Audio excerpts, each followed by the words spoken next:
Welcome back everyone, welcome to civil services study. देखिए, बहुत सारे स्टूडेंट का कमेंट आया था कि सर मेंस के ऊपर वीडियो बनाइए, मेंस का सिलेबस क्या होता है, कितने नंबर का होता है, कितने एक सब्जेक्ट कितने मार्क्स का होता है, टोटल कितने का आता है, कौन कौन से प्रश्न उसमें पूछे जाते हैं। तो देखिए, यह है मेंस का सिलेबस। बहुत सारे स्टूडेंट को पता होगा, जिनको नहीं पता है वो इसको अच्छे से देखना। और इसका जो PDF है वीडियो के नीचे डिस्क्रिप्शन में डाल दूँगा, इसको डाउनलोड कर लेना। देखिए, 9 पेपर होते हैं। अगर आपका प्रीलिम्स का एग्ज़ाम निकल जाएगा तो मुख्य परीक्षा में UPSC सिविल सेवा की 9 पेपर होते हैं पूरे। मतलब 9 पेपर आपको देने पड़ेंगे। पेपर 1, पेपर 2, पेपर 3, पेपर 4 और पेपर 5, पेपर 6, पेपर 7, पेपर 8 और पेपर 9। जो इसका टोटल होता है वो 1750 अंक का होता है। और जो इसका इंटरव्यू होता है ना, साक्षात्कार, वो 275 अंकों का होता है। चलिए ऊपर से देखते हैं एक एक करके कौन कौन सा क्वालिफाइड है, किसके नंबर जुड़ेंगे और सबसे ज़्यादा मार्क्स आप किस में खींच सकते हो, उस पर भी बात करेंगे।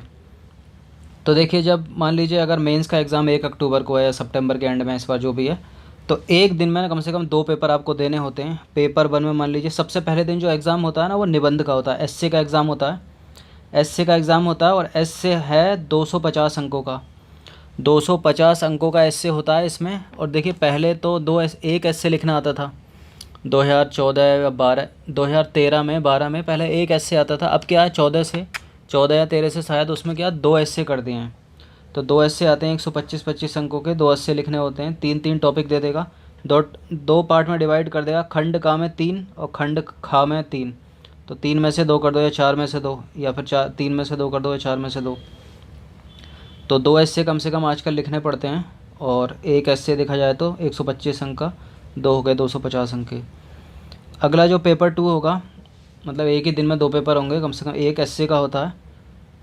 और पहले तो ऐसा होता था, एक एसए का होता था, फिर अगली सेकंड मीटिंग में होता था कंपलसरी पेपर। लेकिन अब क्या हुआ, एक एक दिन खाली एसए का कर देते हैं लोग, और जो अगले दिन है तो कंपलसरी पेपर रख देते हैं, दोनों, हिंदी का और इंग्लिश का जो भी। तो अभी बात करते हैं हम फिलहाल एसए पेपर 1 में। देखिए, निबंध आएगा, एक निबंध आता है इसमें 250 अंकों का। अब देखिए, बात करते हैं जीएस पेपर 1 की। 4 सब्जेक्ट है ना, जीएस पेपर 1, जीएस। देखिए, 2 बातें हैं यहाँ पर, GS paper 1, GS paper 2, GS paper 3, GS paper 4। ये प्रश्न पत्र एक तरह से देखा जाए, प्रश्न पत्र 1, प्रश्न पत्र 2, प्रश्न पत्र 3, प्रश्न पत्र 4, प्रश्न पत्र 5, ऐसी 9 प्रश्न पत्र हैं। और 9 प्रश्न पत्रों में जो 4 पेपर डिवाइड हैं जीएस के, तो उनको GS paper 1, GS paper 2, GS paper 3, GS paper 4 कर दिया है। अब जो एग्ज़ाम होता है वो जीएस पेपर 1 और जीएस पेपर 2 एक ही दिन होते हैं। फिर जीएस पेपर 3, जीएस पेपर 4 ये एक दिन होते हैं। अब जो ऑप्शनल है आप लोगों का, जो भी आप ऑप्शनल चूज़ करेंगे, तो दोनों के एक ही ऑप्शनल है। पहले 2 होते थे कभी किसी ज़माने में, अब तो एक ही ऑप्शनल है। कुछ भी ले सकते हो आप, हिस्ट्री, ज्योग्राफी, हिंदी साहित्य, एंथ्रोपोलॉजी, सोशोलॉजी, कुछ भी। तो हिंदी मान लीजिए, जैसे कि हिंदी लिटरेचर किसी का ऑप्शनल है तो वो एक ही दिन में होगा, तो उसके 2 पेपर होंगे। या हिस्ट्री किसी का ऑप्शनल है तो उसके भी 2 पेपर होंगे, मतलब प्रश्न पत्र 1, प्रश्न पत्र 2। और ये दोनों एक ही दिन में हो जाते हैं। और इनके 250 अंकों के होते हैं दोनों। जो जीएस के 4 पेपर हैं वो भी 250 अंकों के होते हैं, वो भी 250 अंकों के होते हैं, 250 अंकों के। तो देखा जाए तो जीएस के जो पेपर का रोल है, तो 500 यहाँ हो गए, 500 यहाँ हो गए, 1000 नंबर का तो जीएस के पेपर हो गए, चारों पेपर। अब जीएस के पेपर 1 में क्या क्या आता है वो देखते हैं। तो जीएस के पेपर 1 में आएगा भारतीय विरासत और संस्कृति। और क्या आएगा, विश्व का भूगोल और भारत का भूगोल। ये आता है जीएस के पेपर 1 में। तथा आता है समाज। पेपर 2 में आएगा शासन व्यवस्था, संविधान, राज्य व्यवस्था मतलब पॉलिटी, और सामाजिक न्याय और अंतर्राष्ट्रीय संबंध आते हैं पेपर 3 में। पेपर 2 में। पेपर 3 में क्या आएगा, ये प्रश्न पत्र है, इसको थोड़ी देर इग्नोर करिए। अब पेपर 3 में क्या आएगा, विज्ञान एवं प्रौद्योगिकी है, आर्थिक विकास है, जैव विविधता है, पर्यावरण है, सुरक्षा तथा आपदा प्रबंधन है, मतलब डिजास्टर मैनेजमेंट जो है वो पेपर 3 में है। पेपर 4 में क्या है, पेपर 4 में है एथिक्स, इंटेग्रिटी और एप्टीट्यूड, मतलब नीति शास्त्र, सत्यनिष्ठा और अभिवृत्ति जिसको बोलते हैं। अब आते हैं प्रश्न पत्र 6 की। तो ये 4 पेपर में तो यही आएगा। देखिए, ये एक दिन हो जाएंगे 2, ये एक दिन हो जाएंगे 2। इनकी जो कीमत होती है वो 1000 अंक होती है। 1000 अंक में इसमें कम से कम देखिए 90 नंबर लेके चलो या 100 नंबर लेके चलो। 250 में से कम 100 या 80 से 90 नंबर इसमें लाने पड़ेंगे। सबसे ज़्यादा जो मार्क्स खींचे जा सकते हैं वो ऑप्शनल पेपर में खींचे जा सकते हैं, 500 नंबर का होता है ये। सबसे ज़्यादा मेहनत आप इसमें करिए, क्योंकि इसमें ऑप्शनल में ज़्यादा मार्क्स लेते हैं। अधिकतर जो क्वालिफाई करते हैं, जो सिलेक्टेड होते हैं स्टूडेंट, तो वो सबसे ज़्यादा ऑप्शनल में लाते हैं। कुछ और बाकी इनमें तो कम ही रहते हैं अधिकतर, बहुत मेहनत करने के बाद भी इसमें मतलब 100 अगर आ गए इसमें तो बहुत बड़ी बात है इन पेपर में, शुरू के 3 में। ये एथिक्स जो है ना, इसमें काफ़ी स्कोर कर लेते हैं बहुत सारे स्टूडेंट, 120 तक ले आते हैं, 130 तक ले आते हैं। तो इसमें तो 100 से ऊपर ही होना चाहिए पेपर नंबर 4 में। तो जो स्कोरिंग है सबसे ज़्यादा देखा जाए तो यहाँ एस्से में आप नंबर खींच सकते हो अच्छे खासे, यहाँ 150 तक ला सकते हो अगर अच्छा ऐसे लिखा आपने तो। बाकी इनमें तो एवरेज ही रहता है पेपर 1 में, paper GS paper 1, paper 2, paper 3। इसमें एथिक्स में आप अच्छे ला सकते हो, 100 से ऊपर स्कोर कर सकते हो, 120 125 तक। बाकी जो ऑप्शनल है आप लोगों के, इसमें आप देखिए 500 नंबर का ऑप्शनल है। इसमें कम से कम 300 लेकर आते हैं जो सेलेक्टेड होते हैं कैंडिडेट, और जो सेलेक्टेड नहीं होते वो भी 280 तक पहुंचा देते हैं। लेकिन उनका क्या होता है, जीएस पेपर ये शुरू के इन पे कम रह जाते हैं, तो उसी की वजह से सिलेक्शन रुक जाता है उनका। तो कोशिश कीजिए कि जो ऑप्शनल आप कोई भी लें वो ऐसा चूज़ करें जिसमें आज आपकी अच्छी खासी कमांड हो। तो 500 नंबर में से कम टारगेट लेके चलिए कि 280 तो लाने हैं, 280 से 300 नंबर, या 300 चलो ज़्यादा हो गए, तो इसको टारगेट बनाइए कम से कम 250 से 280 तक। अब तो थोड़े बहुत पिछले 3-4 सालों में नंबर खुले हाथ से मिल रहे हैं, मतलब पहले तो बहुत काटते थे। तो 280 का टारगेट रख लो, 280 से 300 इतने तो होने चाहिए। 360 भी मिले हैं बहुतों को इसमें। तो देखिए इसमें आप स्कोरिंग कर सकते हो जीएस के ऑप्शनल पेपर 1 में और ऑप्शनल पेपर 2 में, और बाकी एस्से में आप स्कोर कर सकते हो। भले ही अगर पेपर 1 में जीएस के और पेपर 2, पेपर 3 में अगर कम रह रहे हैं मार्क्स, तो एथिक्स में आप अच्छे खासे ला सकते हो प्रैक्टिस करके, इसमें 120 से 130 तक पहुंचा सकते हो। अब देखिए ये सारी चीज़ अलग है। अब 2 पेपर इसमें क्वालिफाइंग होते हैं, जो पेपर 8 और पेपर 9 है, प्रश्न पत्र 8 और प्रश्न पत्र 9, वो क्वालिफाइंग नेचर है। कौन कौन सा? एक अंग्रेजी का इसमें क्वालिफाइंग पेपर होता है, जो 300 नंबर का होता है, इसके नंबर नहीं जुड़ते हैं इसलिए इसको रेड कलर से कर रखा है। एक होता है हिंदी का पेपर, अगर आप हिंदी नहीं है, कोई नॉर्थ ईस्ट का, कोई साउथ का है, तो जो भारतीय संविधान की 8वीं अनुसूची है ना, जो उसमें जो भाषाएं हैं उनमें से आप कोई एक भाषा ले सकते हो। एक अंग्रेजी तो क्वालिफाइड करनी पड़ेगी आपको, चाहे आप नॉर्थ ईस्ट से आते हो, नॉर्थ इंडिया से आते हो, साउथ इंडिया से आते हो। और दूसरी हिंदी रख लो आप। अधिकतर नॉर्थ इंडिया वाले क्या करते हैं, हिंदी लेते हैं, बहुत सारे स्टूडेंट हिंदी लेते हैं, या फिर जो 8वीं अनुसूची में कोई और भाषा ले सकते हो। तो 300 में से कम इसमें 25% आपको क्वालिफाइंग लाना पड़ेगा, न्यूनतम अंक। इसके नंबर नहीं जुड़ेंगे लेकिन ये क्वालिफाइंग है, लाना ही पड़ेगा।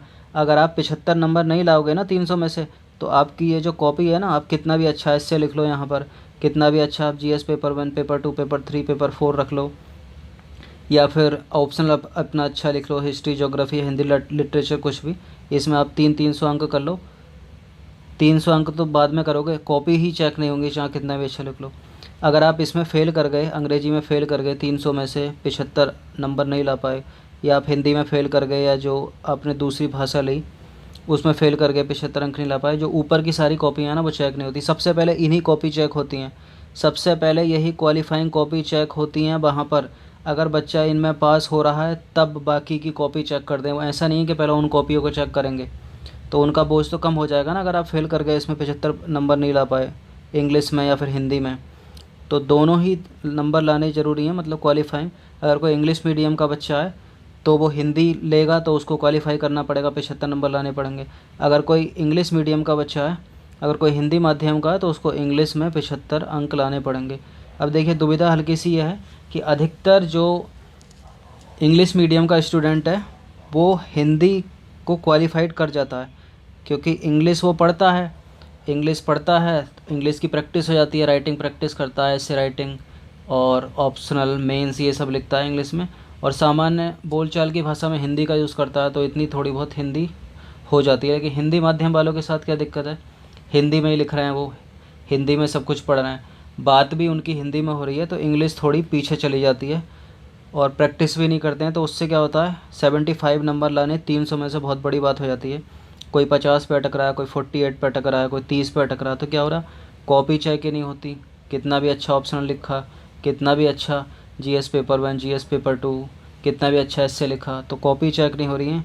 यह भी एक कारण है हिंदी माध्यम के छात्रों का रिजल्ट मेंस में काफ़ी कम रहने का, 2 से 3% जो रहता है फाइनल सिलेक्शन। तो यही सब कुछ है। इंग्लिश की प्रैक्टिस करते रहिए धीरे धीरे। इंग्लिश में देखिए 300 नंबर में क्या क्या आता है इसमें, इंग्लिश में देखा जाए तो इसमें 2 तो एस्से आते हैं लिखने के लिए, एक प्रेसी आती है, और दो पैसेज आते हैं, उससे आंसर छांटना पड़ेगा। लिखने के लिए सब डिस्क्रिप्टिव है, और एक्टिव पैसिव और ईडियम फ्रेज लिखने के लिए कभी कभी वन वर्ड दे देता है, और कभी कभी प्रपोजिशन दे देता है। अगर प्रपोजिशन नहीं आएगी तो feminine gender, masculine gender, filling the blanks भरने के लिए दे देता है। तो इसकी प्रैक्टिस करते रहिए इंग्लिश की। डायरेक्ट से इनडायरेक्ट बनाना, इनडायरेक्ट से डायरेक्ट बनाना, एक्टिव पैसिव सब कुछ लिखने वाला। तो ग्रामर है इसके अंदर, ऐसे पैसेज कॉम्प्रिहेंसन है, और प्रेसी है। मतलब जैसा असिस्टेंट कमांडेंट में होता है जो सेकंड पेपर, सेम वैसा है। मतलब असिस्टेंट कमांडेंट में तो लेकिन फ़ायदा ही है कि उसमें एस्से भी है, उसमें 4 एस्से भी हैं जिनकी कीमत 80 नंबर है। उसको आप हिंदी इंग्लिश में लिख सकते हो। लेकिन इसमें क्या है, इसमें तो केवल इंग्लिश में लिखना है सब कुछ, इसमें हिंदी में लिखना है।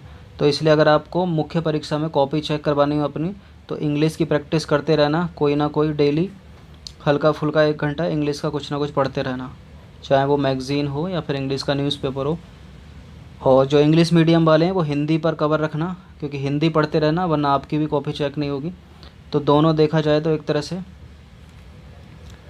समता का लेबल कर रखा है, लेकिन इसमें हिंदी माध्यम वाले काफ़ी मार खा जाते हैं क्योंकि प्रैक्टिस नहीं करते, और जो कॉपी है वहाँ पर चेक नहीं होती। ऐसा कब से हुआ? ऐसा 14 से हुआ था, 2014 में या 13 में हुआ था शायद। कि पहले होता क्या था, 2013 तक या 12 तक क्या होता था, इसके मार्क्स जुड़ते थे। अब ये हुआ क्या, हिंदी माध्यम वालों ने फिर से वही प्रोटेस्ट करना जैसा सीसेट में किया था। तो इससे क्या किया, यूपीएससी ने इसको क्वालिफाइंग, पहले इसके मार्क्स जुड़ते थे इंग्लिश वाले के, ये क्वालिफाइंग ही था। तो अब क्या किया, जब इन्होंने प्रोटेस्ट किया हिंदी माध्यम वालों ने, तो इसको क्या किया, इसको क्वालिफाइंग कर दिया, 75 कर दिया। लेकिन हालत इतनी ख़राब हो गई है कि 75 मार्क्स लाना भी बहुत बड़ी बात है इसमें। कोई 74 पे अटक जाता है, कोई 70 पे अटक जाता है, कोई 60 पे, जिससे क्या होता है कॉपी चेक नहीं होती। वो हिंदी माध्यम वालों का काफ़ी रिजल्ट इसकी वजह से नीचे जा रहा है। बाकी सीसेट रोक लेता है, और मुख्य परीक्षा में यहाँ ये इंग्लिश रोक लेती है। तो इसलिए प्रैक्टिस इसकी करते रहिए, और इंग्लिश वाले हिंदी की करते रहिए, ताकि यहाँ आप अच्छा लिख जाएं तो कम से कम कॉपी तो आप लोगों की चेक हो जाए। तो देखिए यही है मेंस का सिलेबस, और इंटरव्यू जो होता है वो 275 अंकों का होता है। अगर आप मेंस में अच्छा स्कोर कर जाओगे, यहाँ पर अच्छा स्कोर कर जाओगे 1750 में से, और कट ऑफ जाती है देखिए वही 700 तक कट ऑफ जाती है, या 682 तक कट ऑफ जाती है 1750 में से। पिछले 4-5 सालों की तो यही है। इंटरव्यू 275 नंबर का होता है। अगर आप रिटर्न एग्ज़ामिनेशन में, मतलब मुख्य परीक्षा में, अगर आप ज़्यादा मार्क्स ले आओगे तो आपका जो ये इंटरव्यू है यहाँ पर, इसमें कम भी मार्क्स आएंगे तो चलेगा। लेकिन कई बार इंटरव्यू के मार्क्स भी निर्णायक सिद्ध होते हैं अधिकतर।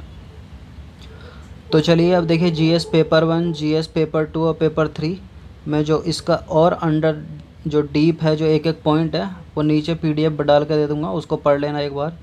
बाकी जो जानकारी थी मोटी मोटी वो यही थी। अब जिनको नहीं पता होगा बहुत सारी चीज़ें वो समझ गए होंगे। चलिए, thanks for watching this video. Thank you.